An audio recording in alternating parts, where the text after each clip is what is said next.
Okay. Good evening, respected delegates.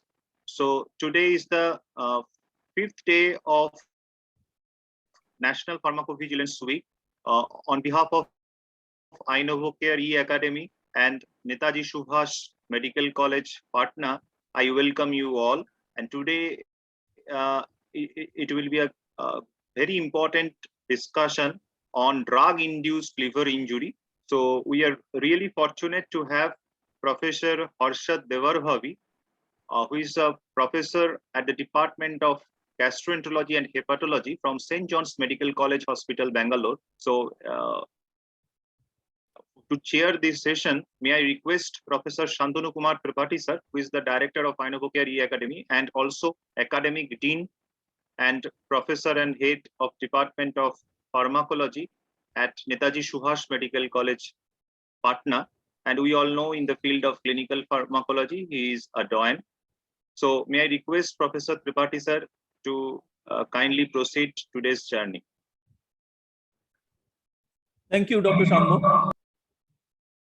And we are very happy and we are delighted that we could get the benefit of having Professor Harshad Devar Bhavi to share his experience and to actually enlighten us, educate us on this particular topic, this particular area, and that is drug-induced liver injury, a preventable malady. And I have the privilege of having some interaction with Dr. Devar Bhavi, and I know that he took a special interest in this area. There are many other research interests of his, but then he is a very passionate inquirer into this area, and we have lot many things to learn, and I'm sure by the time we'll be leaving this platform today, we'll be in a much better shape in reference to how to use medicines safely in reference to their potential to cause injury or hepatotoxicity for that matter. And when we mention this, I am sure, I think Dr.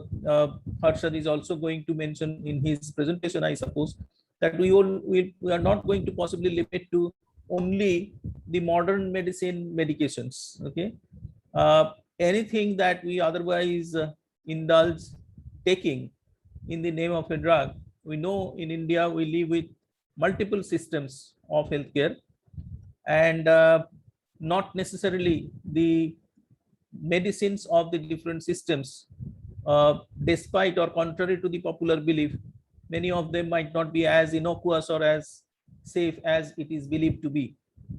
And there are ample examples, and one should really play safe, or one should exercise enough caution in consuming medicines about which we might not be knowing much. And the dangerous strain of simultaneously trying to comply the prescribed medicine from modern medicine discipline and also trying to get relief on an OTC basis, over-the-counter basis from other systems, or even prescribed by the other systems without knowing their potential interactions, okay, that may prove dangerous. I am sure some of these areas, some of these issues will be highlighted by Professor Harshad today. And there are a lot many things to be done in reference to generation of data in this particular area. We truly do not have enough data in India, and I am sure some of us might be a little enthused or a little motivated in taking up research which could possibly generate data, so that we as physicians, we could be better off in deciding or in ensuring patient safety while we prescribe in reference to their medicines potential to cause liver injury. With these few words, I would not like to stand between the audience and the learned speaker, and I would now request Professor Harshad Devar Bhavi to start the proceedings. Thank you very much, Professor. Harshad, at a very short notice, you kindly agreed to come up and spend this evening with us. We are grateful. Thank you. Over to Professor Harshad, please. Okay. First, I would like to thank Dr. Tripathi and his colleagues for the kind invitation. So I'll be discussing on drug-induced liver injury, a preventable malady. And I would like to start with this slide about drug development from concept to marketing. And we all know that development of a drug is very expensive. It costs anywhere about $800 US to about $1.5 billion. 800 if it's successful, and if you take all the unsuccessful drugs, it's about $1.5 billion. It takes a long time, 10 to 15 years for one drug to be marketed. There's a high attrition rate. Only 1 out of 10 drugs that start the clinical phase will make it to the market. And that depends on the therapeutic areas. It's about 20% for cardiology drugs and only about 5 to 8% for CNS or oncology drugs. But the reason why drugs are withdrawn from the market, that after they have been released into the market, and this is a systematic review, the commonest cause for withdrawal after release into the market is hepatotoxicity. And this is followed by immune-related ones, reaction that is 17%, followed by neurotoxicity 16%, cardiotoxicity, and the other systems. So drug-induced liver injury remains one of the prime causes, even today, as one of the common leading causes of withdrawal from the market after it's released into the market. Now, why is drug-induced liver injury important? From the regulatory perspective, it relates to withdrawal, as we have just seen. From the pharmaceutical company point of view, there's plenty of attrition, more than 90%, and that leads to financial losses. From the doctor perspective, they're exposed to liability risks. Patients are also exposed, drug companies and as well as agencies.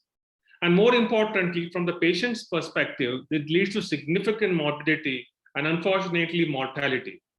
With morbidity comes also disruption of the drug, and especially with regard to anti-TB drugs, it leads to drug resistance.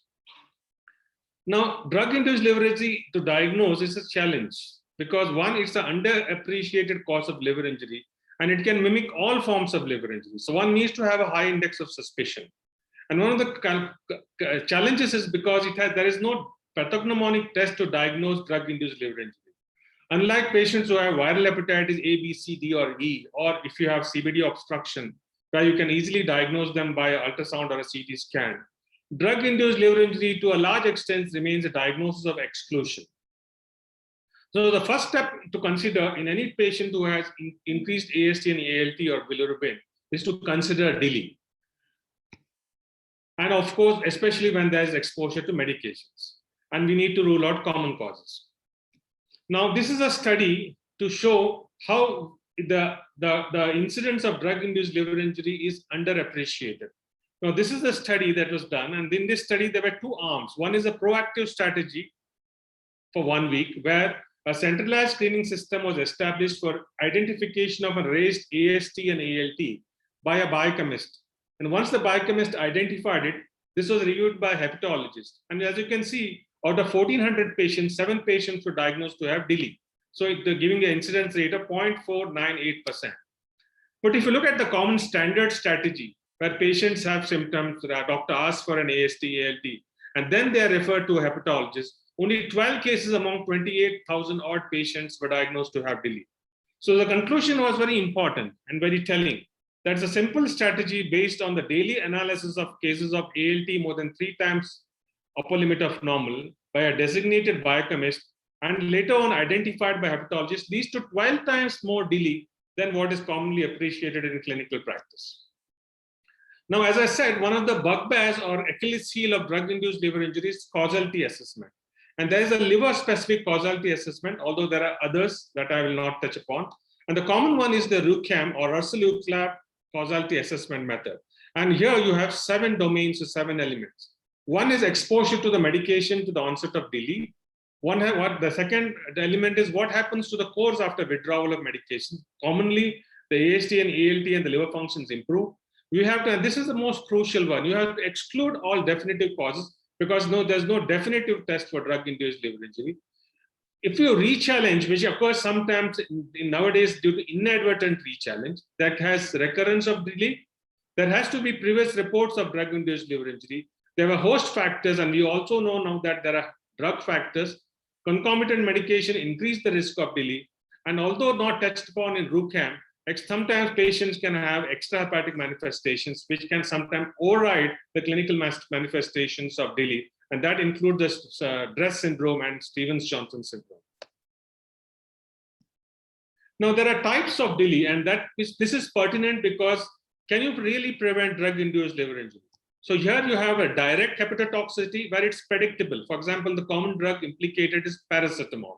You take paracetamol in large doses, 8 grams, 10 grams, you're bound to develop drug-induced liver injury. Although this is very common in Western countries, fortunately, it's very uncommon in India, although the incidence is about 1 to 100% of incidence in humans in Western countries. Then we get to the idiosyncratic. In idios, what does it mean? Idiosyncratic means one's own syncresis, or it's a Greek word. One's own syncresis or mixture of personal characteristics lead to the development of DILI. Mind you, it is not the drug that is responsible, but it's the one's own idiosyncratic or genetic makeup that predisposes you to develop DILI. This is very rare. It occurs in about 1 in 10,000 patients. The latency is about short few weeks, sometimes to just about a few months. The implicated common drugs in the Indian scenario is anti-TB drugs followed by anti-epileptic drugs and antibiotics. And the pathogenic mechanism is the adaptive immune response that leads to DILI. Now you have a third indirect variety known as indirect variety, where it's not the drug that is responsible, but the immunosuppression that leads to DILI. For example, if somebody is on steroid or somebody is not taking monoclonal antibodies or rituximab, the profound immunosuppression leads to a triggering of underlying hepatitis B or hepatitis C, leading to drug-induced liver, leading to hepatotoxicity. Now, I put this slide because this was the first study, and now we have, of course, plenty of studies from different parts of the country as well as from the world. This was the first study that we published in American Journal of Gastroenterology 11 years ago, a single center experience of DILI. And as I will notice, of the 313 patients, the commonest cause was anti-TB DILI, followed by anti-epileptic drugs, followed by dapsone. And these are the common drugs, as even today remain one of the common drugs for DILI.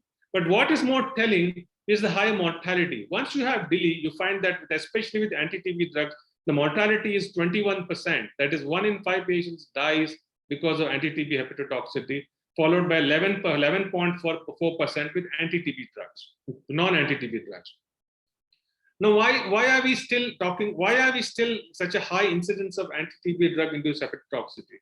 As I will notice from the left side of the slide, many of these compounds, many of these agents were liberated or were manufactured and released into the market, in the late 40s and in the late 60s. You can see streptomycin 44 and rifampicin 1966.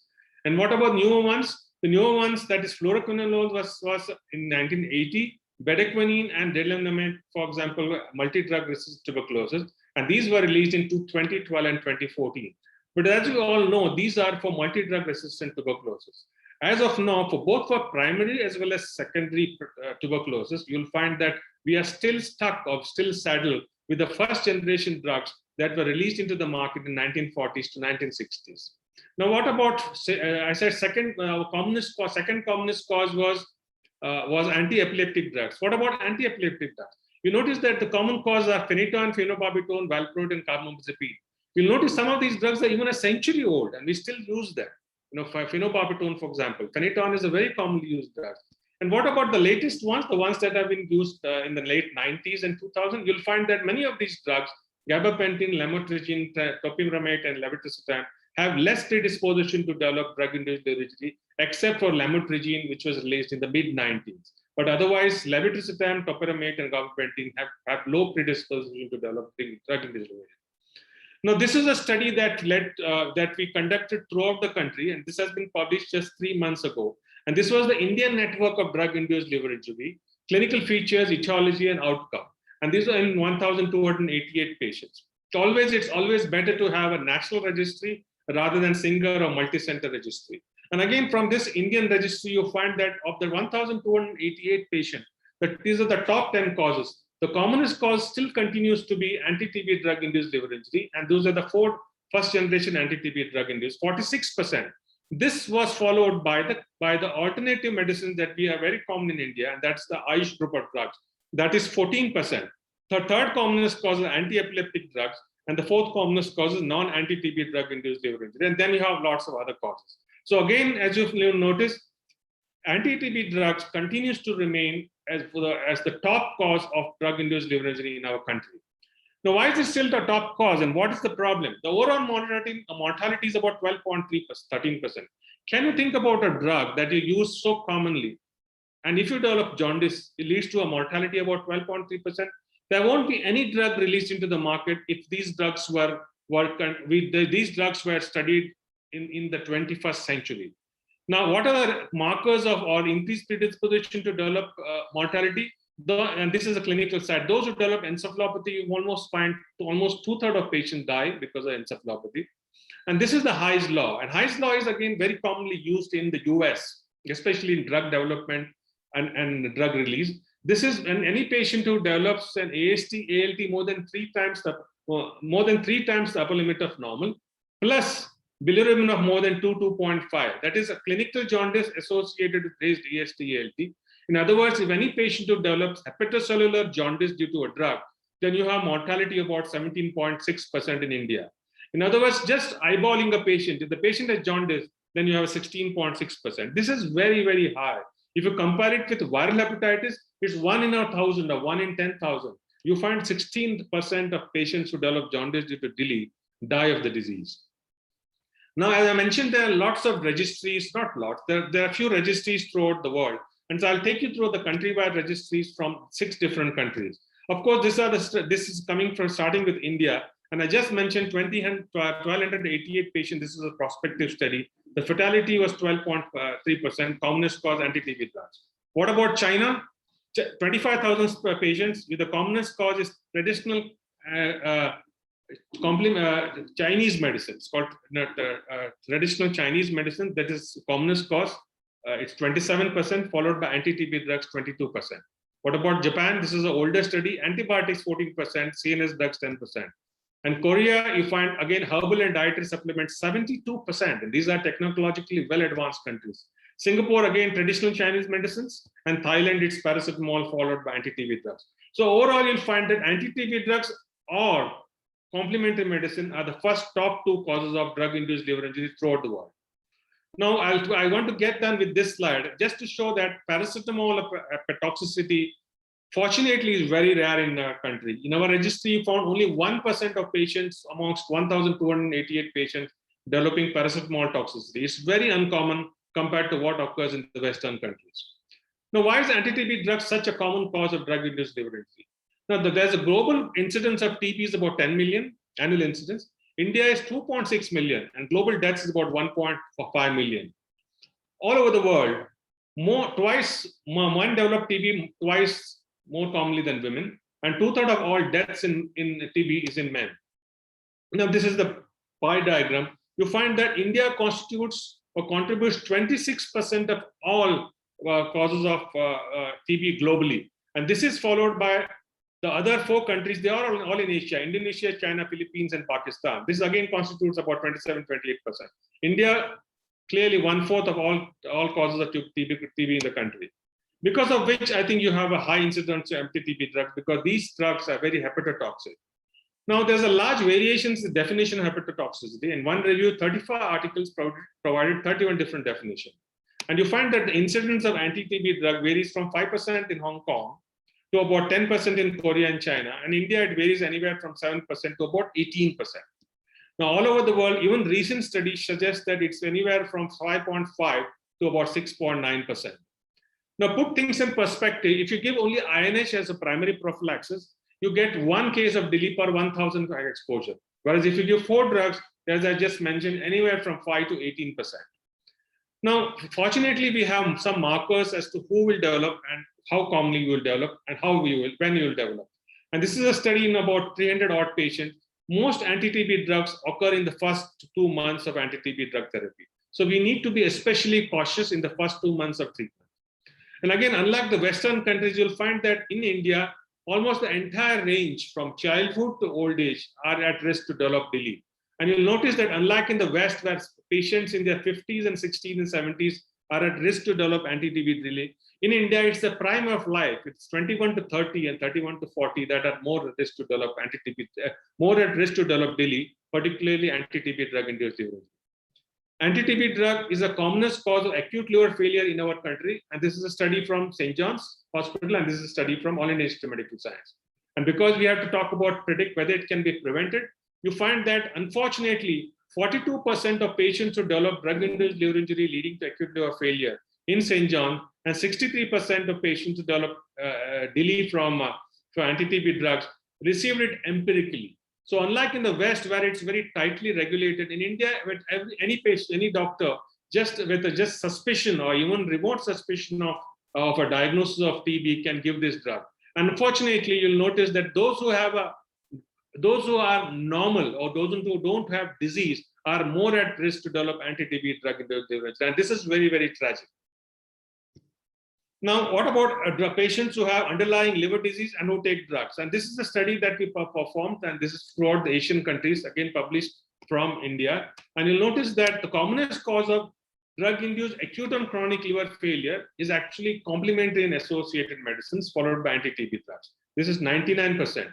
Complementary medicine constitutes almost 3/4, and anti-TB drugs almost 1/4. Now, you'll find that those patients who have underlying cirrhosis or chronic liver disease, and as Dr. Tripathi just mentioned, people just take complementary medicine thinking it to be safe. But as you will notice, 72% of all ACLF, acute and chronic liver failure, is due to complementary medicines. And the mortality is quite telling again, 46%. Now, there are various risk factors, and we need to know about the risk factors because one, we can identify these risk factors before we can give these drug to patients. And I'll go through this very quickly, and this is a summary of all the studies that are listed here. Now, you'll find that if the site of TB, if somebody has CNS tuberculosis, you are 3 times more likely to develop anti-TB drug-induced liver injury. If you are older, then you are 1.7 times. If you're a lady, if you're a woman, you have 2 times more at risk to develop anti-TB disease. Alcohol, we know, is a risk factor. Extensive TB, and that I think is a surrogate marker for malnutrition, leads to 2 times more common DILI. And you have underlying chronic hepatitis B and C, the odds ratio is 2 to 4. And then if you are taking other hepatotoxic medications, for example, if you're taking anti-epileptic drugs along with anti-TB drugs, then you have 2 to 3 times. But if you're taking antiretroviral drugs, it's 10 times. So one knows beforehand that these patients are more at risk to develop DILI, and one can follow these patients up more carefully. If, as I mentioned, pre-existing hepatitis HIV, 4 times odds ratio. And then although I find this interesting that non-acetylated phenotype, slow acetylator genotype, the odds ratio is 1.5 to 4%. Although I know everybody is interested in the NAT2 genotype status, one also can just look at these factors, as I just mentioned, which also gives equally important information about the risk factors of anti-TB DILI. So I will discuss just about that is NAT2 genotype status as well as females. I won't discuss about hepatitis B and C. Now this is a very interesting phenomena. There is all over the world, there is a certain kind of sex distribution of TB cases worldwide, and this holds true not only in the last decade, also even in this decade. You find that except for 3 or 4 odd countries, and the odd countries are Pakistan and Iran and Afghanistan, where women develop TB as frequently as men. But otherwise, you see the red is male and the blue is female. The ratio is 2:1. All over the world, 2 times more men develop TB than women. And you'll find that again, very, very peculiar, that across countries, and especially in India, more women developed acute liver failure due to anti-TB than men. Now, what we did is we did a study, and I should be thankful to various agencies, including the Central TB Agency, which gave me this data in 2017. Now, of course, this data is there in the public domain. Now, in 2017, you notice that you had 121,000 patients, and you notice the ratio 2:1, and that included a few transgenders. So 2 men, 1 female. So anti-TB drugs, you notice that this is a single center, and you notice 230 men, 791. So the ratio is 55 to 45, 1.2:1, and that was significant. When you look at severe disease from anti-TB drugs, then ratio alters. It's more women than men, and this again is significant. And you look at mortality, again, more significant. You find that more women develop die of anti-TB drug-induced liver injury than men. Now, why are women more commonly develop drug-induced liver injury? It's not just anti-TB drugs. If you take any other drug as well, including antibiotics and dapsone and anti-epileptic drugs, for unclear reasons, women tend to develop more DILI and more severe disease and more mortality. The reasons are not very clear. Perhaps it could be genetic, and we don't know what the genetic factors are. Although some people believe CYP2E1 genotype polymorphism perhaps can be incriminated. Could it be hormonal? Possible, because progesterone can lead to PK/PD effects in women. Can there be some specific hepatic as innate as well as immune responses? Again, possible, although the data is not very clear. Overall, we know that estrogen enhances immune response, testosterone inhibits immune response.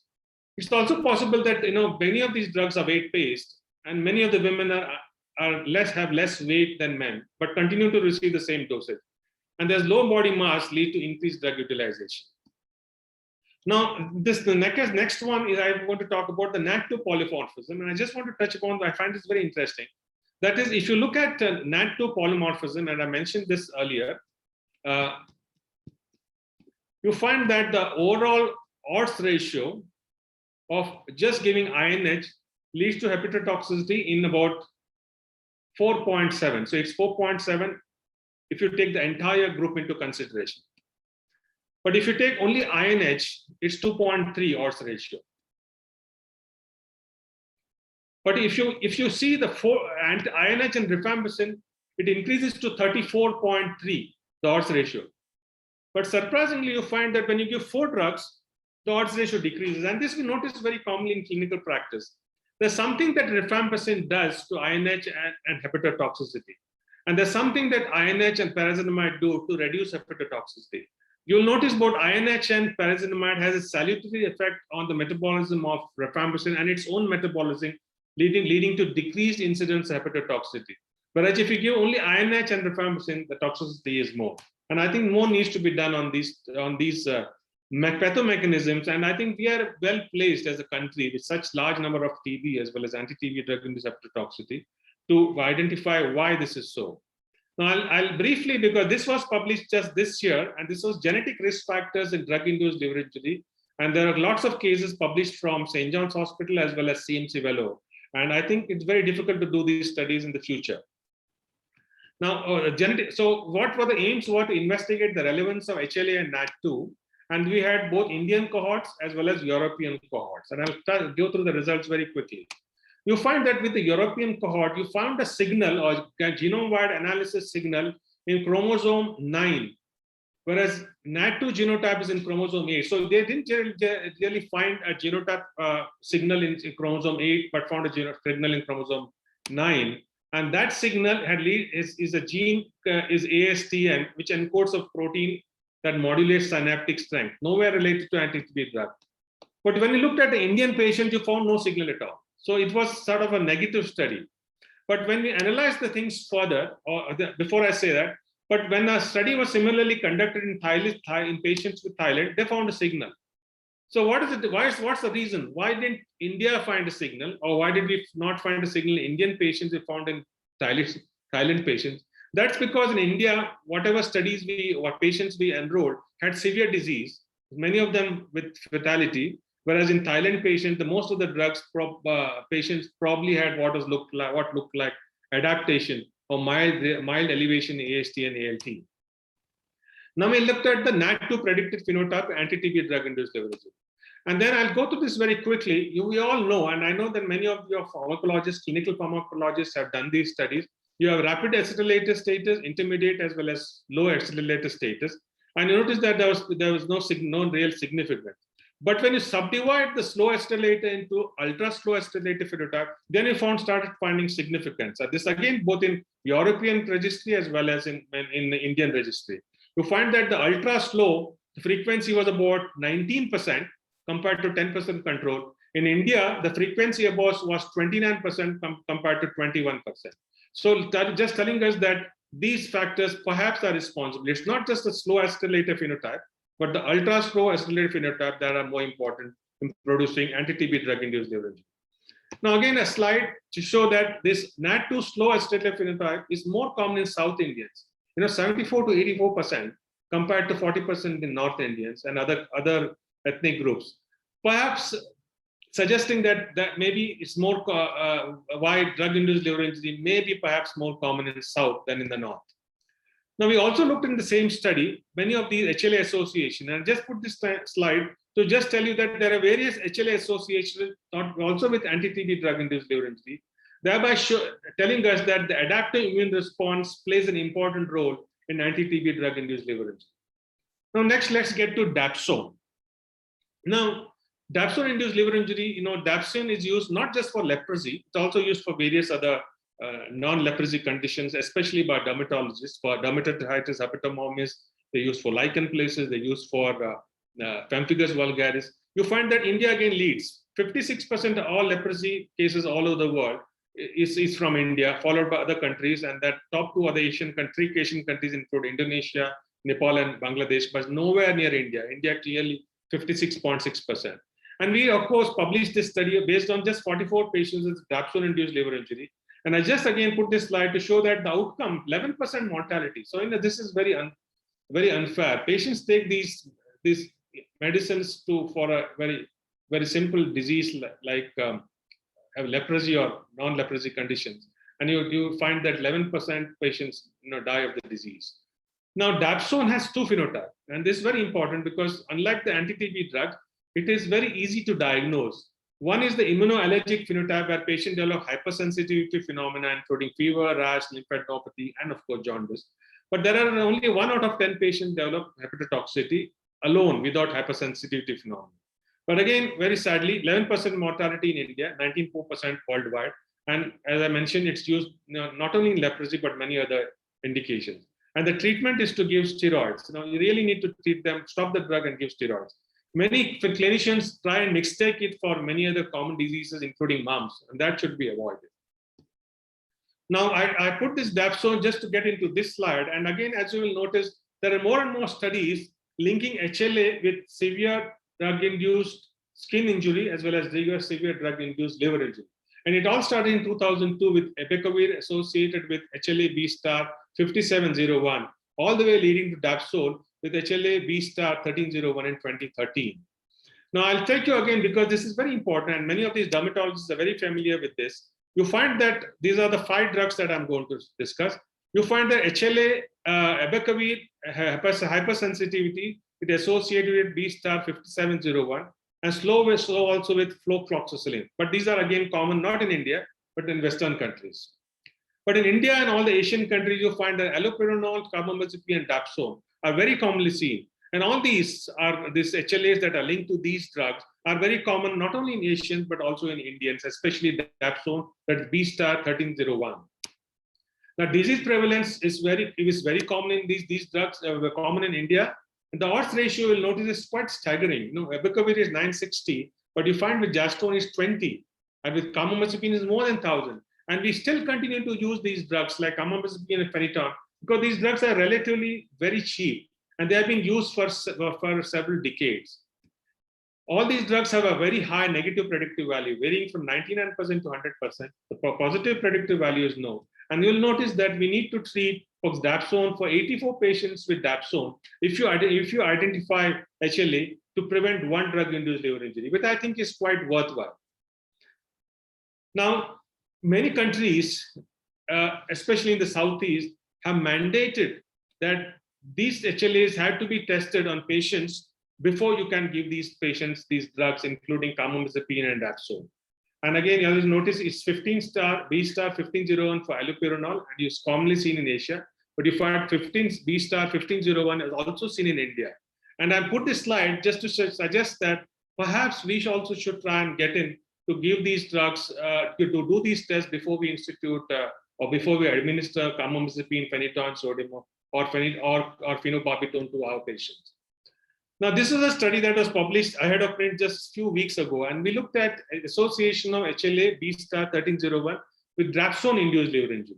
Now, I'm a hepatologist, I'm a gastroenterologist, so we tend to get patients who have more hepatotoxicity rather than skin injury. And you'll notice that the same holds true not just with scar or severe cutaneous adverse drug reaction, but also with patients who develop immunoallergic dapsone-induced liver injury. And I think I make a plea that perhaps we should identify HLA-B star or test for HLA-B star 1301 before we can give these patients dapsone. Now I'll get into, Dr. Tripathi talked about herbal and traditional or complementary medicines induced liver injury.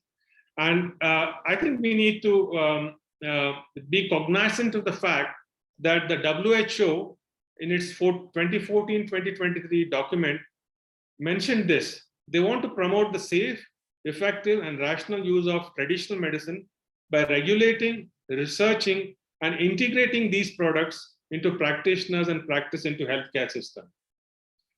Now, this is a strong statement, and I think they want us to embrace it, but we need to be cautious about using these drugs, or at least be cognizant that these drugs do have adverse effects. Now, is it very common to India? Of course, it's common to India. 85% of the population at some point use these traditional medicine, but it's also very commonly used in technologically well-advanced countries. For example, Singapore, almost three-fourths of the population uses traditional medicine. Republic of Korea, 86%, China, 90%. So it's very common, and I think we need to be aware of the fact that the use of these drugs perhaps will only increase. Now, what about its proportion in causing drug-induced liver injury? As I mentioned, in Singapore, 70% of all delays are due to traditional medicine. South Korea is 70%, China is 26%, Japan 17%. And our study shows that 14% of all delays are due to complementary medicine, or otherwise known as Ayush group of medicines. Now, I have to be a little cautious in mentioning, or careful in mentioning this, that reports and discussions of drug-induced or adverse drug reaction from complementary medicine evokes a lot of discomfort, disagreement, and I think it polarizes people. Ideally, it should not, but it does that. So we need to be very sensitive. And you can observe this in both TV and social media, and it's prevalent across all socio-political spectrum, not just in India, but also all over the world, including Southeast Asian countries. There's some kind of a cultural national pride involved with traditional complementary medicine. So I think we need to accept that. And also there are a lot of commercial vested interests associated with the use of big medicine, and we need to be careful about that as well.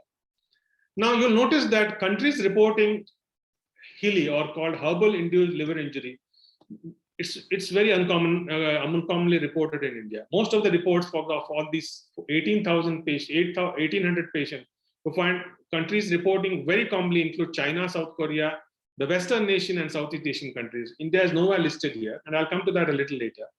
And of course, a lot of drugs, especially from China, have been identified as causing drug-induced liver injury due to herbs.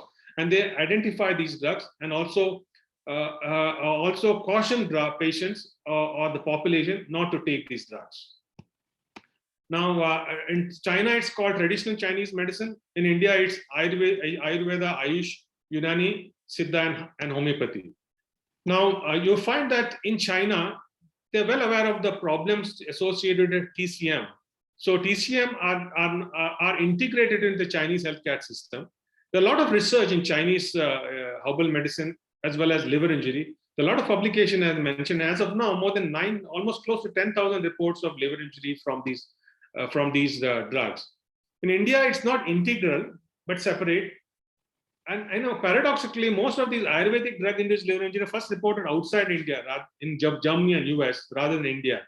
And there are only about 100 odd reports of Ayush medicines producing liver injury.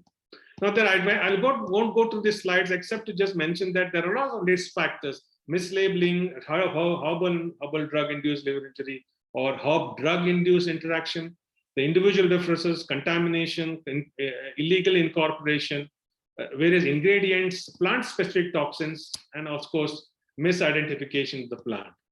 Now, I mentioned to it that there's not many reports of Ayurvedic or Ayush group of drugs causing liver injury. Till 2021, I noticed most of the reports were from India, only 16, and within India was about 60. And this is, I think I should give credit to Philip from Kerala, who first published this report in the Indian Journal of Gastroenterology of the clinical outcome and association with drug-induced liver injury. And he had only 27 patients, but he made a very telling point that these patients take these drugs thinking it to be safe, and the mortality was about 18.5%. He also made another statement and also identified high arsenic and mercury and lead contamination with these drugs. Now, these are Philip's study, and you'll find that many of these drugs, and now, of course, there has been a lot of talk about Tinospora cordifolia, otherwise known as, I forget the Indian name. Let me just tell you what it's called. It's called Guduchi powder. Guduchi powder. So it's an ingredient in a lot of medicines in India, but that was identified in about 8 of 27 patients. But you'll notice that ingredients varied from 1 to 71%, 71 ingredients. So when somebody takes these so many ingredients, how do you identify a ingredient as causing liver injury? So that's a challenge with patients who take complementary medicine. And again, Philip went on to publish another study where he showed many of these patients who have underlying liver disease and go on to take these medicines, many of them unlabeled, resulting in significant morbidity and mortality. And again, aloe vera that is so commonly used, it has 75 potentially active ingredients. So when you study these patients, how do you know which one of these ingredients has really led to DILI? And again, this was a study published last year, ashwagandha induced liver injury. We have no reports from India, but ashwagandha is there in many of the ingredients that many of the researchers have published. And this is from Iceland as well as USA, reporting of 5 patients who developed ashwagandha induced liver injury. And again, this is a very important study published this year early. Although it reported 3 patients with liver injury from these drugs, Giloy and many of these, and Kanchan, Gugulu and other ones. But more importantly, it reviewed the entire gamut of ingredients causing drug-induced liver injury from these Ayurvedic group of medicines. And for anybody interested in this, this is a very important, very good resource. Now, as I mentioned, the Achilles heel of patients who have drug-induced liver injury is causality assessment. And as these Chinese studies shows, when you employ the commonly employed causality assessment, that's RUCAM, you have high probability in only about 38% of patients compared to 60% of patients who take this Western medicine. So causality assessment remains a challenge with regard to herbal and dietary supplement induced drug-induced liver injury. But regardless, we still need to publish these reports. So these are my thoughts. One, we need to have a tighter control of drug dispensing, particularly for anti-TB drug, anti-epileptic drug, and dapsone. You know, we lose far too many patients for a simple disease like tuberculosis. If these drugs had to go through regulatory authorities in the 21st century, not one of these drugs would have been released into the market. So we need to also have a greater awareness of the hepatotoxic potential of not only anti-TB drugs, but also anti-epileptic drugs and dapsone. Now, HLA-based prescriptions that are commonly employed in many Southeast Asian countries need to be applied at least for anti-epileptic drugs and dapsone. And I know at least 1 or 2 institutions in this country that refuse to give dapsone unless they have undergone HLA analysis. And again, a plea that we need to have system-based national registry of various organs, not just liver. And again, also a plea that we need to have a registry of adverse drug reaction from Ayush group of drugs. So in conclusion, anti-TB drug-induced liver injury is the commonest cause of drug-induced liver injury. It is the commonest cause of drug-induced acute liver failure, and the second commonest cause of acute liver failure, acute and chronic liver failure in India. The mortality, unfortunately, is very high, about 12 to 15% with anti-TB drug-induced liver injury. The second commonest cause of drug-induced liver injury remains complementary and alternative medicine, that is the Ayush group of medicines. Anti-epileptic drugs, and when I say anti-epileptic, it's the first generation anti-epileptic drugs. Dapsone exemplifies immunoallergic DILI, and they're all HLA dependent. So we can do many studies of HLA identification before we can give these drugs to patients. And again, pharmacovigilance of not just modern medicines, but also Ayush group of drugs is a crying need in our country. Thank you very much for your attention.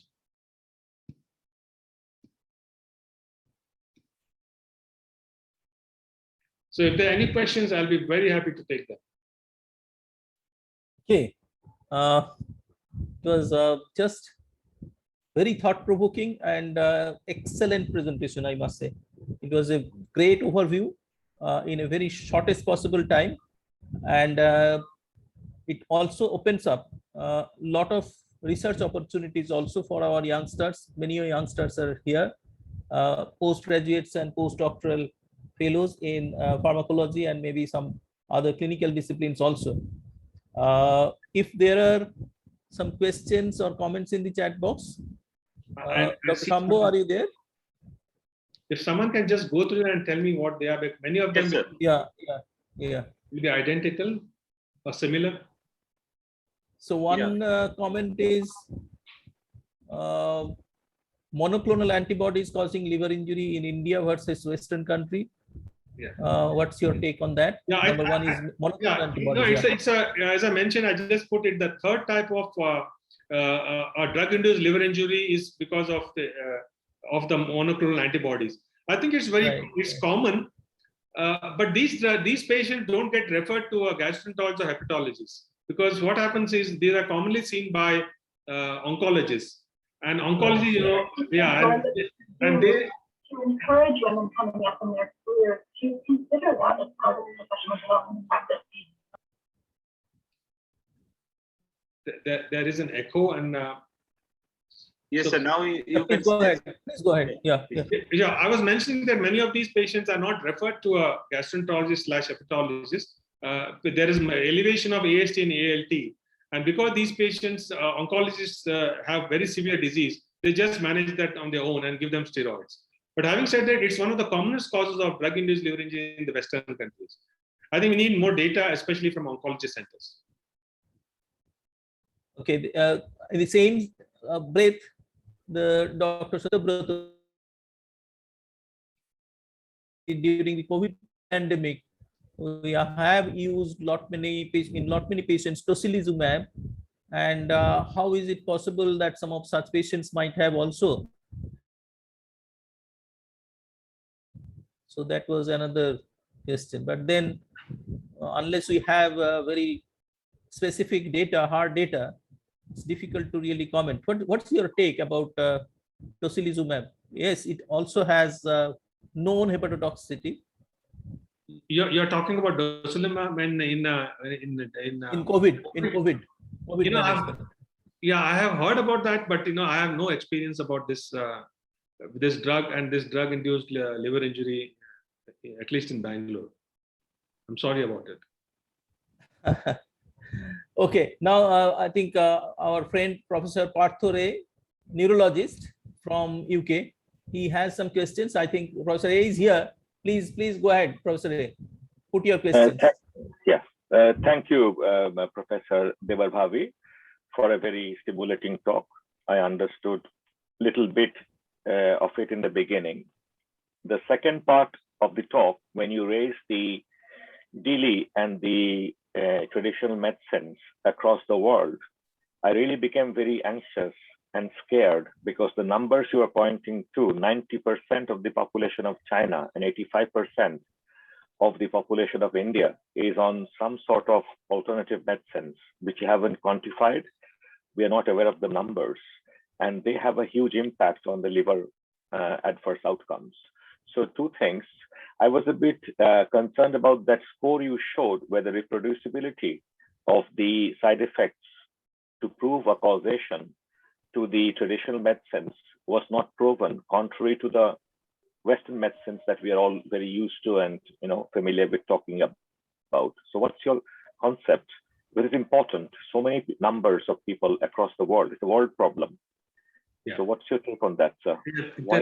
Thank you for raising that a very important question. As the audience knows, one of the Achilles heel of drug-induced liver injury has been causality assessment.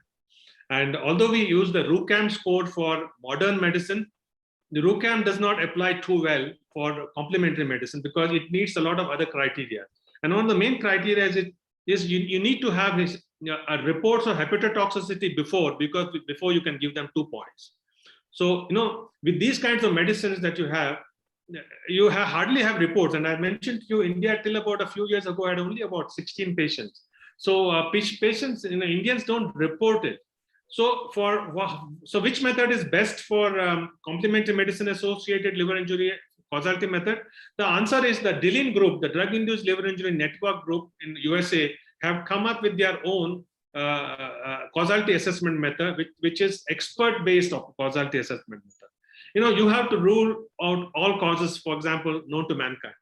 If you have any liver injury, if you suspect it is because of with any of these medicines, you really have to try and rule out as many causes as possible. And then you have the experts, and when you say experts, you have at least 4 hepatologists who sit in different parts in USA, who sit on adjudication. And when they come to a conclusion that probably yes, this and there's a score, and they say this is probable and this is definite or this is possible, and they rate them according to possibility as possible, likely, definite, and probable. And that, I think, is the expert opinion is the way to go with regard to complementary medicine associated drug-induced liver injury. RUCAM performs very poorly with regard to complementary medicine. In your personal experience, sir, since you are a hepatologist and you will have seen a lot of this, particularly with your interest in this area for the last 20 odd years that you've been publishing, what is your personal experience of these traditional medicines in India and the incidence of liver disease that you have diagnosed? Yeah. So, I mentioned to you, when we published our first study, it was about 3%. But then we were looking at the retrospective data. And one of the biggest problems when I had got into medicine or gastroenterology was how do you call it DILI? Because the patients are taking so many medications. How do you identify? So I was not very clear. So that's why when we look at the retrospective, it's about 3%.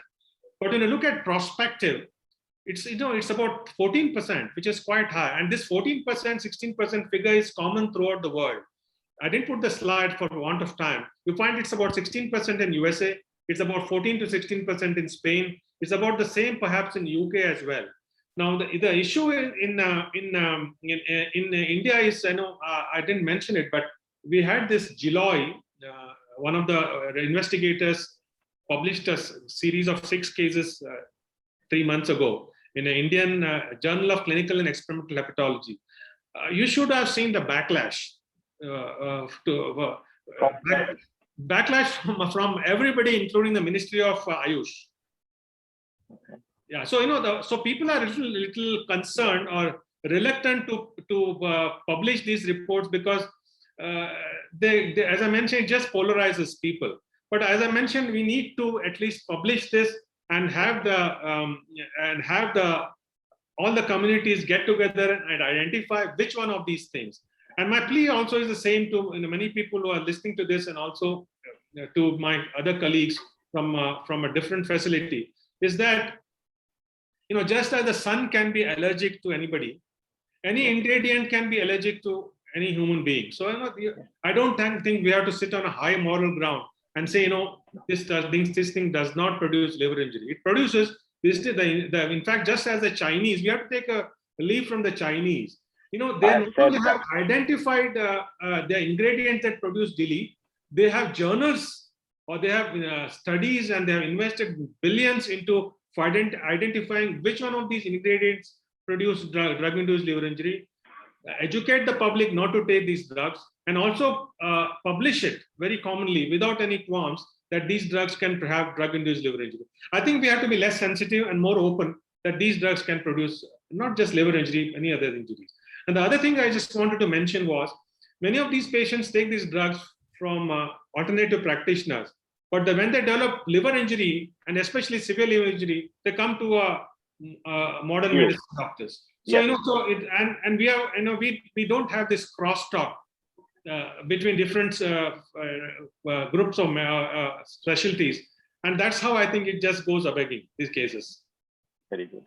No, I think the Chinese are very advanced in science and very methodical as well in medicine as well. So should we actually take some lessons from them? And you are collaborating with Southeast Asia, because all our traditional, Asian origin countries have the same high intake of traditional medicines. US and UK, apart from a bit of homeopathy, I've been practicing in UK for 27 years.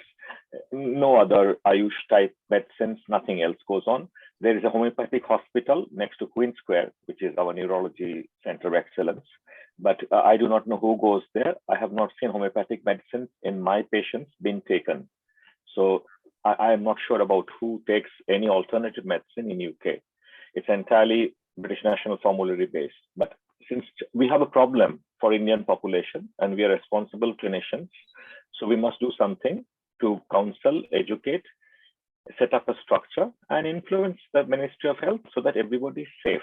Because I could be taking a homeopathic medicine with some I have seen toxicology, as I was mentioning in one of the previous discussions, arising out of some products from India brought over the counter, neurotoxicity. That I've seen a lot. So the question is, basically, it's a big problem. Thanks for raising it. The other question I was asking was that I have not read the WHO document, but I said it's clueless because it seemed like very much go for it.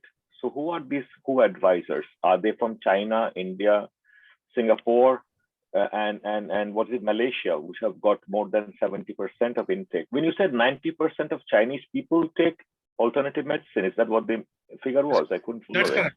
That 90% of Chinese take alternative medicine, and that is, it's strange. The Chinese consider Western medicine as alternative medicine.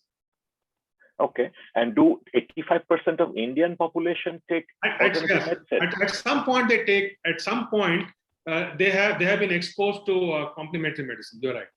And is this actually a fact-borne data? Correct. You have a reference for that? Yeah, correct. And then, in fact, all over the world, including the US and some of these European countries, 50% of patients or 50% of the population has been exposed to complementary medicine at some point in time.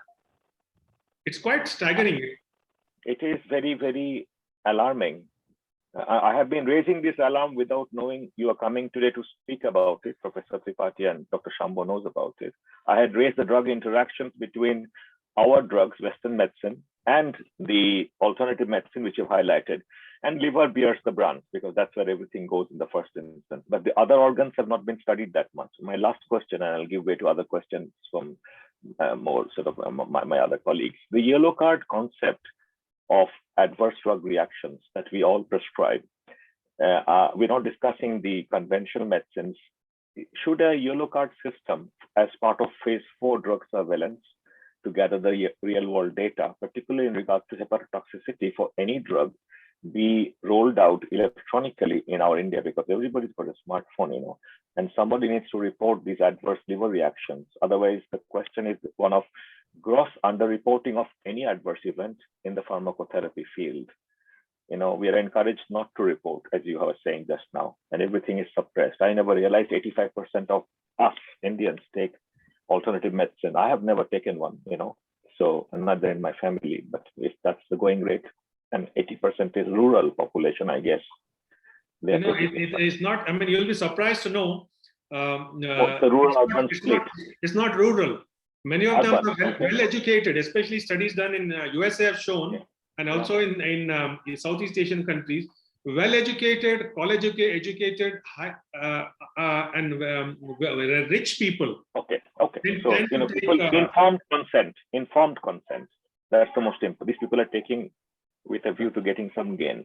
That's okay. So they have been informed about the drug and they know the risks, I guess, about mercury and. No, I think they don't know the risk because they think it's safe and without any adverse effects.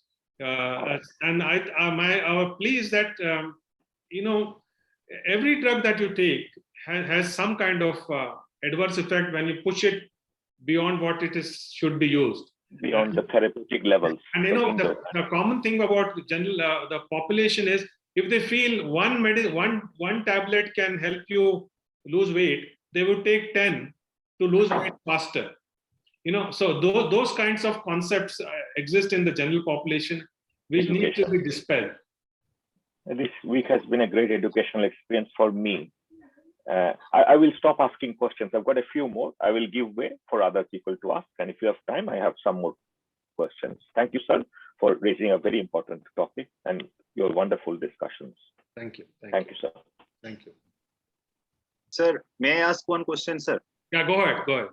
Sir, you had talked about RUCAM scoring, so RUCM scoring. So this is a very important scoring while we are evaluating DILI. My question is that sometimes when we see ATD-induced DILI, and there is the second point is the course. That means how the AST, ALT changes happening, and the ratio with that percentage decrease, if it is 50% or more decrease in case of hepatocellular injury by 8 days, then we can consider one extra point. But the thing is that, sir, while talking about ATD, and we know that there is some reintroduction of drugs after 7 days or 8 days. So how, sir, we should rationally proceed for this particular area, that is number 2 area, that is course of the disease, how we can calculate, and how you advise us to do that? Yeah. Again, thank you for raising this important point. As you have rightly mentioned, the score depends on, the points depend on whether the AST and ALT decreases after a duration of time. It's 15 days, 30 days, etc. Now, with anti-TB drug induces, there'll be patients who will have the decrease much more slower, as you mentioned, and they will lose points. Now, and also the second thing you rightly mentioned, many patients who have anti-TB drug-induced liver injury, almost 90% from large studies, actually tolerate the drug when you give them again, because we have no other drug available. We are still stuck with the drugs that we are, first generation drugs that were marketed 40, 50, 60 years ago. Now, fortunately, many of these patients tolerate the drug when you give it the second time. And that is perhaps because some kind of immune adaptation takes place. And you lose points again, because if you re-challenge, you actually should ideally develop hepatotoxicity, but you don't develop hepatotoxicity. So again, you lose points with anti-TB drug. Now, so these things have their own lacunae, these causality assessment method, because of which I think the expert, the Dillon group's expert-based causality assessment, and some people even propagate that there should be compound-specific causality assessment method. And when I say compound-specific, for example, let me give you an example of dapsone, or let me give you an example of carbamazepine. Now, each of these drugs have a particular signature. Most of these drugs, I took that slide off. Most of these drugs that produce hepatotoxicity have a signature. Sometimes the signature is illegible, but if you are very careful enough, you can identify that signature. For example, the signature with dapsone, phenytoin sodium, carbamazepine, phenobarbital is that the patients develop, 90% of the patients develop hypersensitivity. They develop skin rashes, lymphadenopathy, fever, eosinophilia, and then the liver injury, invariably. Or sometimes when you do a liver biopsy, there's eosinophilia. So some people believe that perhaps a drug-specific causality assessment method where you give extra point for the signature that the patient develops, rather than have a umbrella causality assessment where some drugs lose point and some drugs gain point, is what needs to be established. But I know that the world is trying very hard to get perhaps a proper causality assessment in place. Thank you, sir. And another important challenge what we face, that we know that we have some renal dosing things. When renal function is compromised, how to adjust dose, we have that in hand. But while we are dealing with the patients with DILI, and if some potential agents which may harm liver also, how we should start that, how we should dose that, there is no consensus, I think, sir. This is very important to generate. One thing, just I can give our example, sir. There are some patients, very recently we faced at around 5 to 6 patients who were on multiple drugs, developed DILI, and they were all on metoprolol, and we just shift them to one drug, that is atenolol, which we all know that primarily they are eliminated from the renal route. But in general, we all know that there is some lacuna in this zone, that if a patient has compromised liver, how to dose one drug, how to decrease the dose of those particular drugs. So your statement on this area, sir. Yeah. Again, this is a very important facet that you just raised. Now, unlike the kidneys, the liver is a very tolerogenic organ. from time immemorial, the liver has been exposed to a lot of xenobiotics.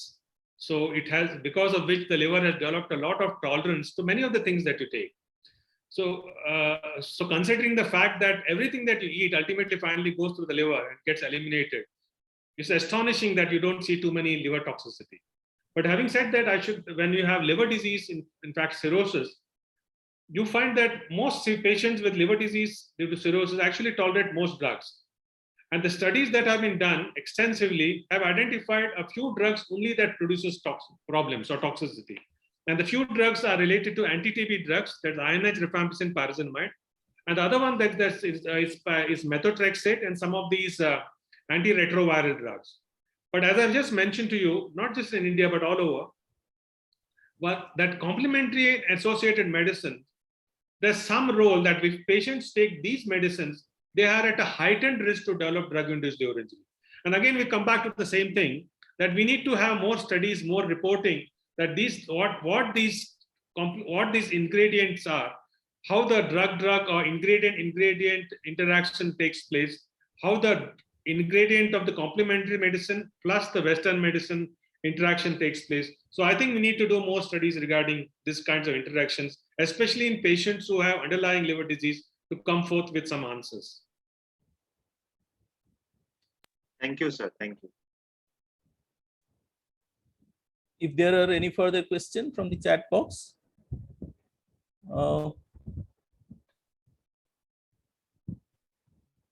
There is a comment from Dr. Joydeep Das. If a delay occurs, unfortunately, then first step is to withdraw the offending drug. Of course, if you know what is the offending drug. And I suppose, of course, if possible, and if the agent can be identified, yes. Yeah. It's just a comment. And what are the other steps to manage delay? Yeah, so I didn't discuss that because we were dealing more with non-treatment aspects. The important thing is to identify.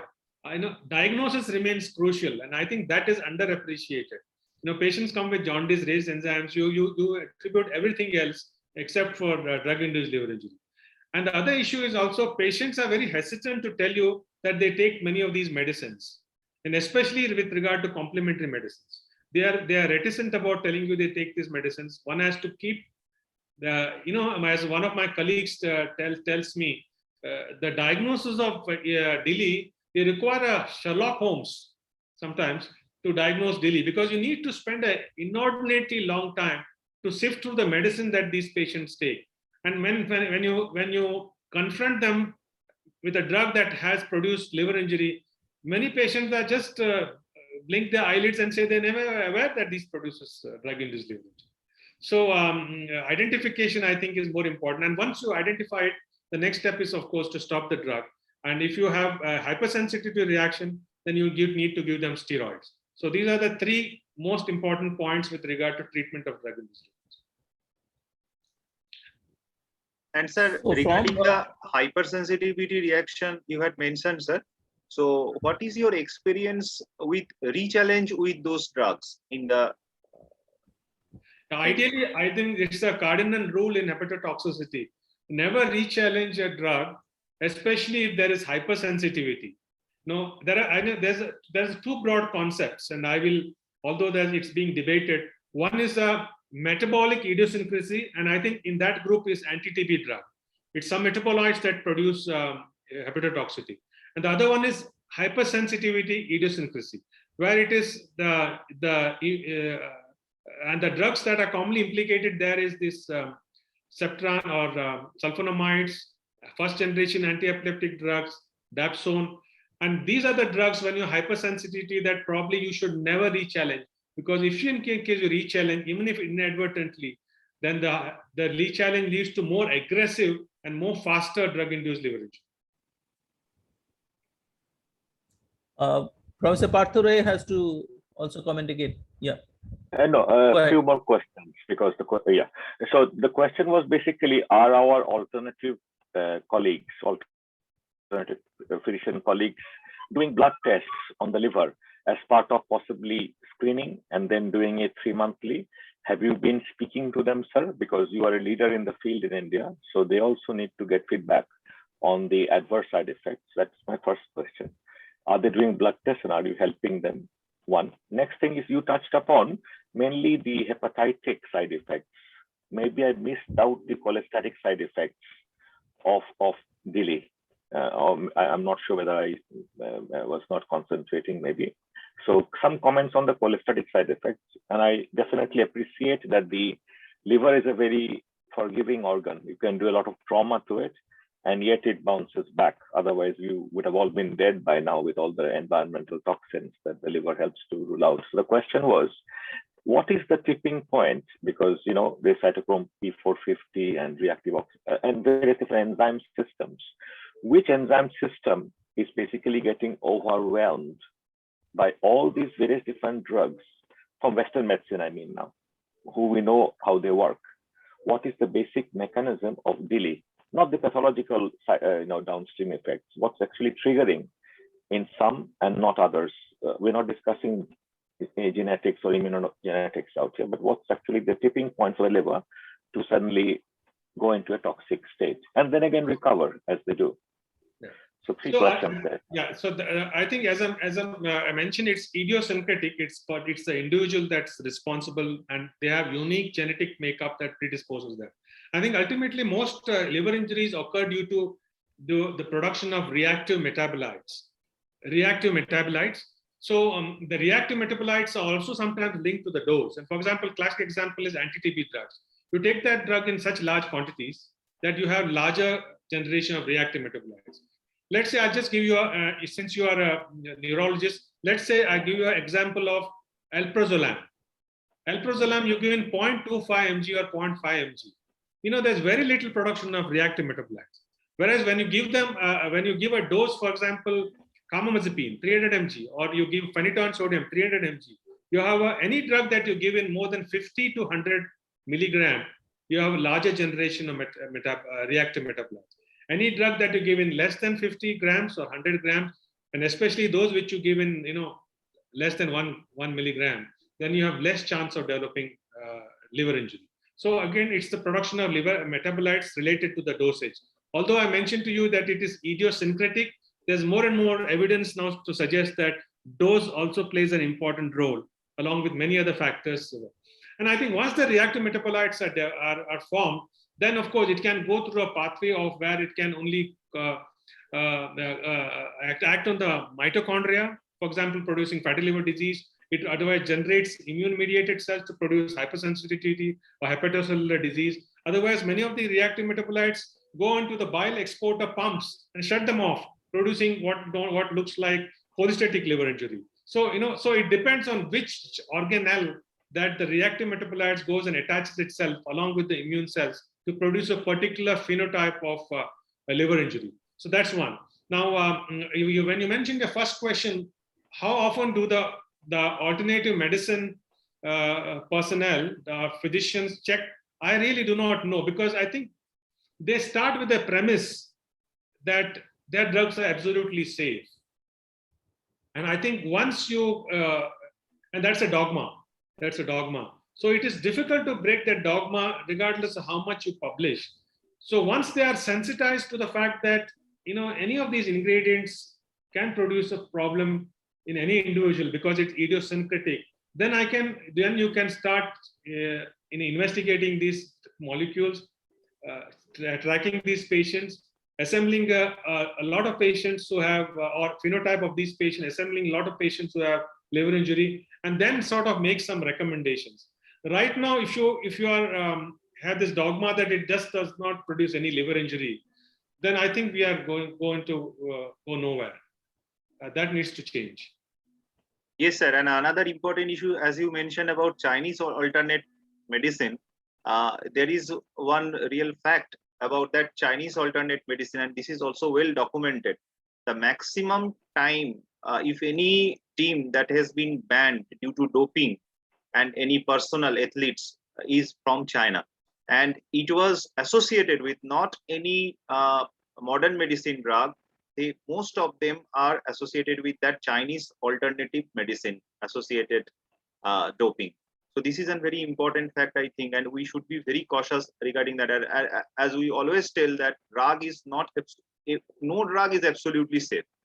So we need to give emphasis on that. May I request Dr. Chiranjeev Bagchi sir is there?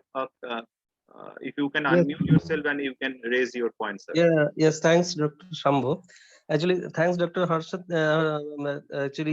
for giving a nice presentation of this daily. And just a comment, I completely agree with you regarding the viewpoint on the CAM.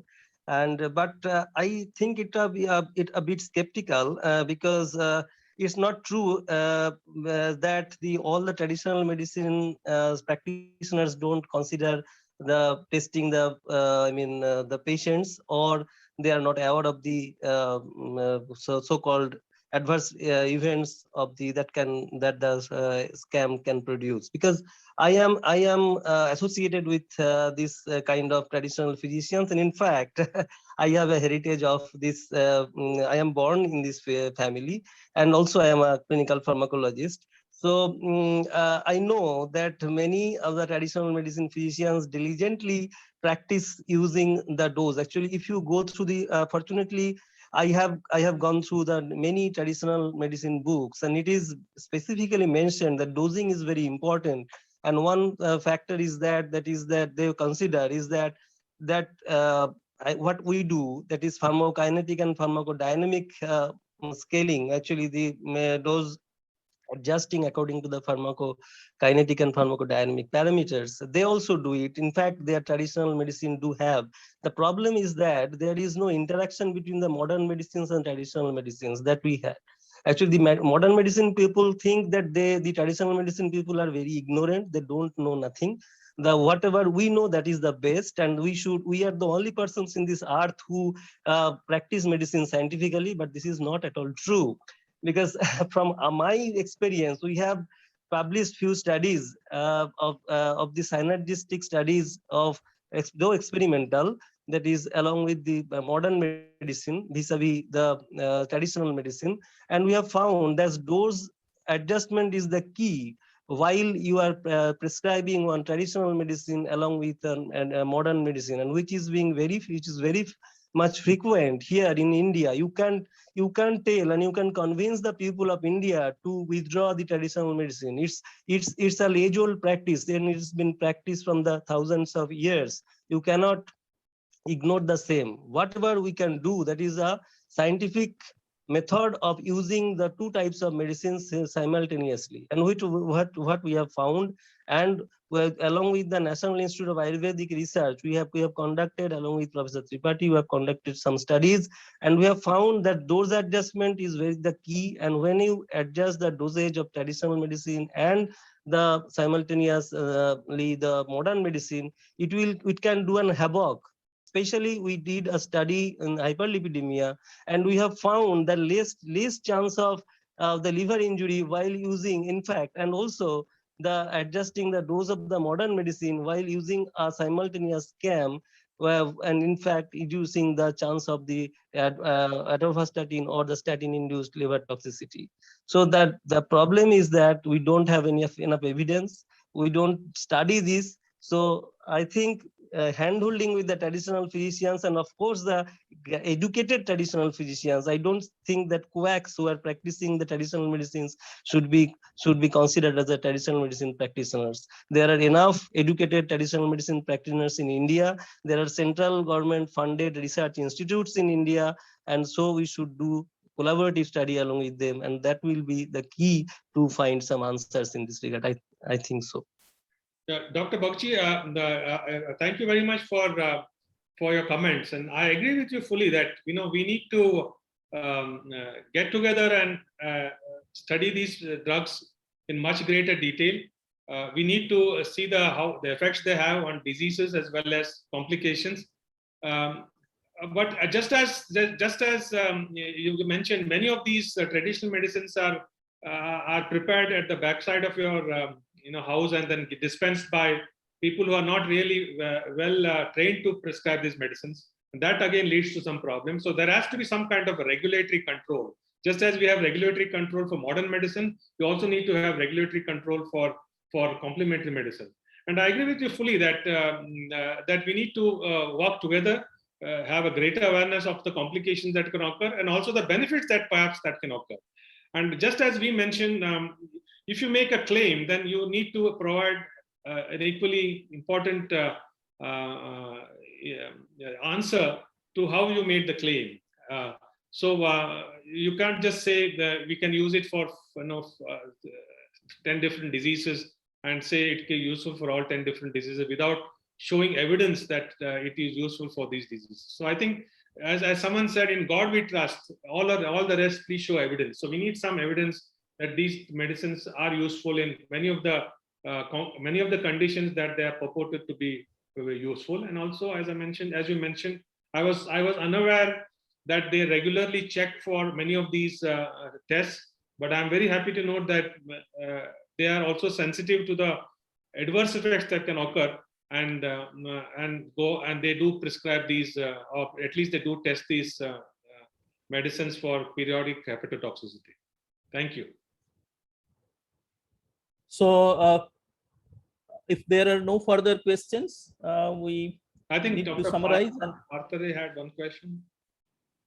Dr. Partare, do you Yes, have any further questions? Yes. Well, just a comment. And the most important thing is that I'm speaking quite a lot because I like to express my views on this forum, but I would like the younger generation and the senior generation, like Professor Bakshi, but I'd like really to hear from our younger voices. I put out a request. We must hear your opinion because it's you who is going to be determining your future.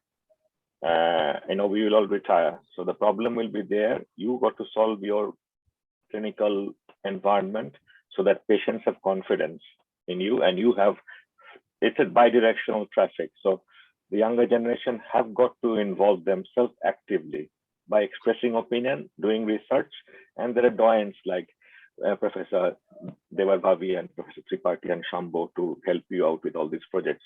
So that's one. So first is an open invitation for the younger generation to speak their minds from now onwards. Second thing, like Professor Bakshi said, I don't think I should call anybody a quack because I do not know what they know. At the same time, I do not know what they do not know. Only they know what they know and what they do not know. So the best way is to handhold and come to a joint conference. This is clinical pharmacology, be it from Western medicine or be it from our rich heritage of India and China and other Southeast Asian countries that we have the fortune of having Ayurveda, Siddho, Unani, homeopathy, German. So all this, we need to have a joint conference. Let that be a start where they can produce their papers. I can educate myself about what are the Siddho drugs, what are the Ayurvedic drugs. Let's have a 2-day conference on Zoom that will set the ball rolling. Let the masters from that field, which Dr. Bakshi has got a generational things, and then we can really recognize each other, respect each other, and most important is evidence-based. If I say I'm a good doctor, this holds no point. My patients will be giving that evidence through, post-surveillance essays. So let that be the issue because it's a real problem. And I think there is no way we can have the ostrich attitude anymore of avoiding the big elephant in the room. It's there. 85% of our Indian population have taken it. I have not taken it. I'm the small 15%. And we are going to mix the drugs because whatever, and I'm glad to learn that the liver function, renal function is being done by my colleagues in the alternative medicine sector as well. I do not know, like they do not know how I examine a patient neurologically. I don't know what they do. And regarding the backroom Ayurvedic preparations, I think that's illegal now because I will not allow anybody to take something which is not ISI marked or, whatever the Indian regulatory body is. If anybody can make a puria in their household, but that is not scientific medical practice because the government of India has got very strict regulations about prescription. And that's got to be, even one Ayurvedic doctor might be giving a different, I know professors of Ayurveda, so they practice science, but they're my friends. I cannot challenge them with an academic question like I can challenge you here because you're my colleagues. You're also my friends, but so we must all come and be prepared to be scrutinized in a positive, critical manner, not negative critical. And then we can all gain because this is great heritage of India. which I do not want anybody in the world to discredit through lack of knowledge. I think that's what, so have a conference, sir, and let's have more collaboration, and let's have more publications, and let's talk about the cholestatic part of the liver. You left it a bit, nebulous, because you mainly focused on the, I'll read up now more on the DILIs, because I'm now interested about liver injury, and it's a real problem and has been occasionally fatal for liver transplant. Okay. Actually managed to save them. Thank you, sir. Okay, thank you very much. So we have come towards the end. I'll make a few comments, and first of all, yes, it is a huge socio-political issue. If we, in one summary, I think Dr. Devar Bhavi has also mentioned, and it is very sensitive. It's the traditional systems of medicine, as the very name suggests, it attracts popularity, and a vast majority of our society, they have a inherent attraction and inherent confidence in the traditional system of medicine, what are practiced in India, and Ayurveda remains one of the forerunner in that. And one simple logic is, when you talk of the alternative medicine systems, and many a times we also use, there are different based on the origin or based on the source, we say herbals, herbominerals, okay, we take all these almost interchangeably, and Ayurvedic and all these, but then the herbal origin medicines that have contributed to today's modern medicine or allopathy, a good proportion, good percentage of, at least, of course, in today's time it is synthetic or semi-synthetic, but there was a time drugs like, say, atropine, or drugs like say digoxin, etc., morphine, they all had their origin in herbs and plants, etc. But then the question is whether we'll be using them as medicines crudely, or we'll take cues from them and then finally refine and make their synthetic congeners, and then put them to taste, and then identify what is the active ingredient, and then identify the safe dose, okay, which can be well tolerated yet produce the benefit, and then we'll be using. At the same time, we all know that the Atropa belladonna or Hyoscyamus niger, they can kill people. We all know that. And their synthetic congeners also in high doses can also kill people. So anything that is herbal is not necessarily absolutely safe, and anything that is herbal not necessarily is absolutely toxic. It all depends on how we are using it, okay, whether we know what we are taking.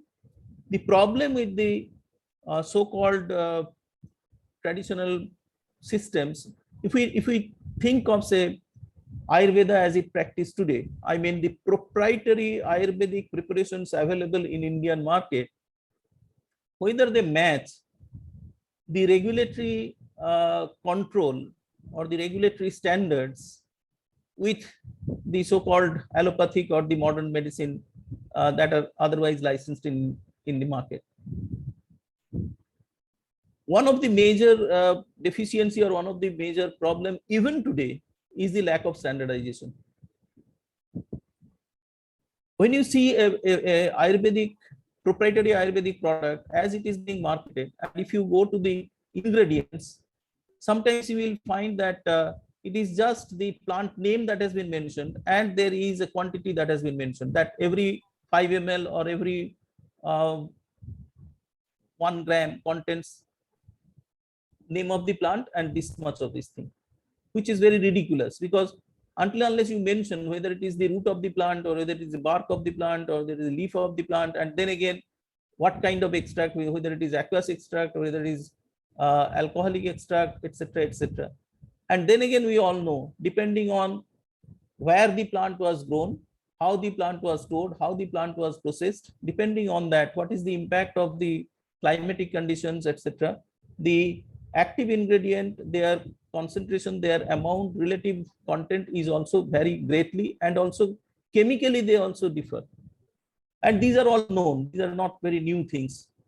The question is whether we are really, whether there is enough political will in the country to put them on the same board, or we'll have in parallel all these different systems. Dr. Harshad is very right when he says that there is a huge socio-political issues, and people will not take it in the right spirit if you say, and if you even give your hard data, that might not be accepted, that you will actually throw a stone into the honeycomb. So and that may be also one of the reasons why many people they won't like to actually publicly make any kind of comment or statement, etc. Time has come.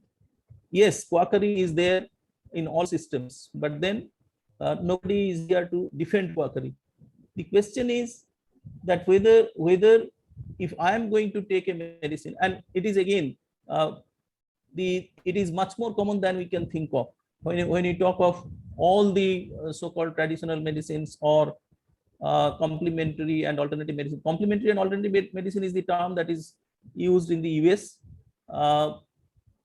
Traditional Chinese medicine, what they call in China.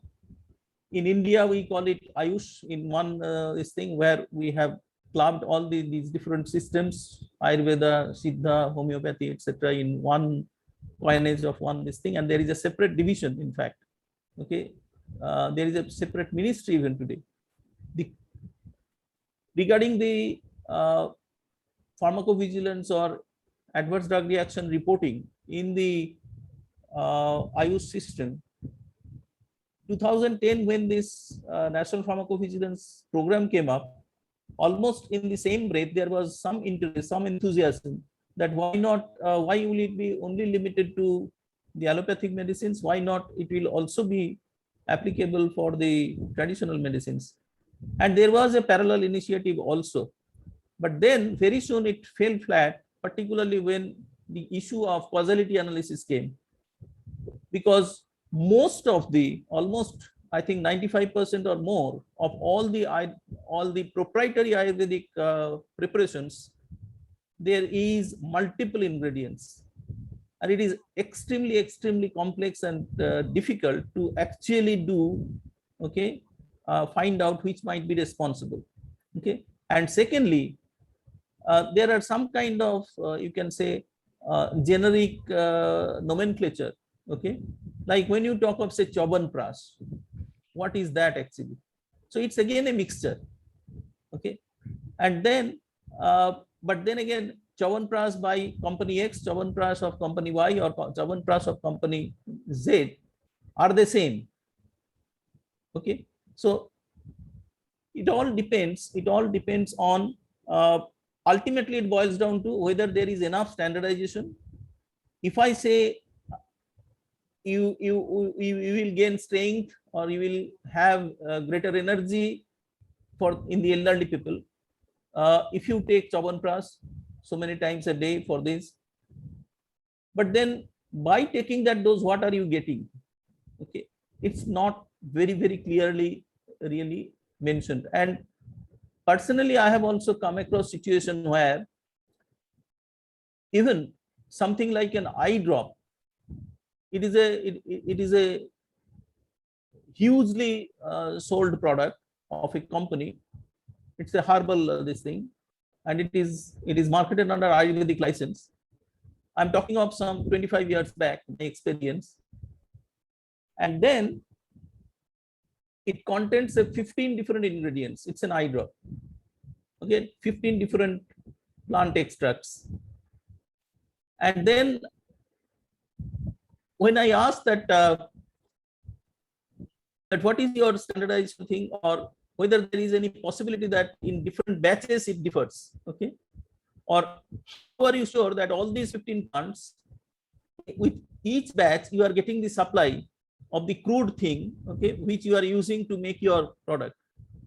And I was surprised, I was amazed to learn that it may happen, sometimes it happens, the supplier fails, okay, to make the supply of all the 15 ingredients all the time. So if there are occasions when, say, 2 or 3 out of these 15 will not be supplied, but for that the batch will not stop. So with 12 or 13 out of 15, the next batch will also go into production. So that also happens or did happen, okay, and there is hardly any control in many situations. I'm not blaming the other system, but what I am suggesting, highlighting is there is a need for rigorous control, as rigorous as it happens in modern system. So somehow, unfortunately, this perception prevails even at the highest level that this is relatively innocuous and people are unlikely to really, okay, suffer or have adverse experience. That may be one of the reasons why it goes. And secondly, because a vast majority of the population have faith in this, okay, the political masters find it a little, okay, troubled to think of hurting the interest or the sentiment of a vast majority of the population. So time has come when we need to sit together. Right now, in the last, say, 3, 4, 5 years, again, there has been an initiative for the pharmacovigilance for the traditional medicines in India, or for that matter, the Ayush medicines in India. And different strategies are being worked out, but then nothing is coming in the public domain. It's almost 4 or 5 years now. Again, renewed enthusiasm. It has started, but then it's not coming in the public domain. It needs to be more transparent. Both the systems should know. Of course, neither of the system can be expert of the other system. But then finally, because the patient that Professor Ray or Professor Harshad is treating, okay, as a neurologist or a hepatologist, you cannot really control your patient that he will not visit the Ayurvedic physician, or even without visiting the Ayurvedic physician, he will just step into a pharmacy shop and getting an Ayurvedic product, okay, consume himself or herself, and even without bothering to let you know that I am also taking side by side this particular medicine, if it is not reported. And many a times we also do not put our extra effort to elicit such kind of a history, that what are the different medicines you are taking, or maybe when you say what are the other medicines you are taking, we are expecting they will only come up with the medicines from the modern medicine system, okay. And if anybody says that yes, I am also taking Chyawanprash, so whether that makes any sense to me, or whether as a busy physician I'll also try to find out what is the component of Chyawanprash preparation. So it's a complex area, but then as Dr. Harshad has very eloquently made his presentation, which definitely would motivate people, some people like us, to take up some of these projects, because it is an ask for the clinical pharmacologists also. There is a huge free domain to work with, okay, to work upon. He is very right. First of all, there is a challenge for diagnosis, challenge for finding the cause, okay, and then of course, the management principles or the management strategy will come hand in hand. But then, unless we understand the problem, magnitude of the problem and the nature of the problem, how could we take steps for properly managing, properly controlling the problem? Okay, so I think it was a very, very timely discussion this evening we had, and hopefully some of us at least will take leave from this and will engage ourselves into activities, research activities and patient care activities, which ultimately will be for greater benefit of our patients. It's not that the practitioners of Ayurveda, they do not write investigations. Yes, they do write. In fact, in today's time, Ayurveda training, a greater part of Ayurveda training also, to get a degree in bachelor's degree in Ayurveda, Ayurvedic medicine, okay, they also are exposed to the modern medicine diagnostics to a great extent. So not that their diagnosis is today, in today's time, is based on the prakriti, or is based on only symptomatology. So it's a mix rather. Truly speaking, as I understand, today in India, Ayurveda is not being practiced in the traditional way. It's a hybrid of some of the ancient texts of Ayurveda and also taking cues from the modern medicine principles. They are trying to get develop some insight, and finally they practice Ayurveda. But the question is the kind of medicines that they, and it is also interesting to know, you will be knowing that Ayurvedic physicians are allowed, they may not be allowed, but they are taught about the modern medicine, some of the modern medicines, and they also prescribe modern medicines. The problem with Ayurvedic practitioners is, in many cases, they do not truly dare to manage emergencies. Whenever there is an emergency or acute illness, acute problem, they will ask them, or they themselves will also come to a modern medicine practitioner. But it is the chronic long-term care, okay, that is in the hands of many Ayurvedic practitioners, or for that matter, other traditional systems of medicine. And we do not really know how and to what extent the interactions between these different pathies and the different systems are benefiting our patients, or they are not really benefiting them much, and there might be a greater risk involved. We need to understand and find the magnitude of that risk and try to minimize those risks.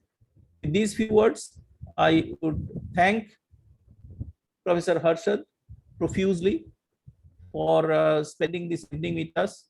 We have been highly benefited, and we look forward to similar sessions in near future. Thank you very much, Professor Harshad, and thank you, Professor Ray, for engaging yourself into a very lively discussion. And I must also thank Dr. Bagchi for raising his concerns and making his points, and all other people who joined in the discussion, and Dr. Shambhu. Over to Dr. Shambhu, please. Thank you. Thank you, sir. Thank you once again. And thanks, Professor Harshad Devar Bhavi, sir.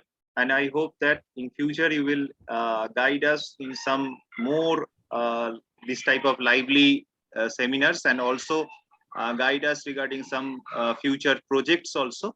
So thank you once again, sir. And with that, I thank all the delegates for listening to us, and I invite you all tomorrow's session, which will be on safer prescribing in critical care setting, and that lecture will be taken by Dr. Kaustubh Saha, who is a clinical pharmacologist from School of Tropical Medicine.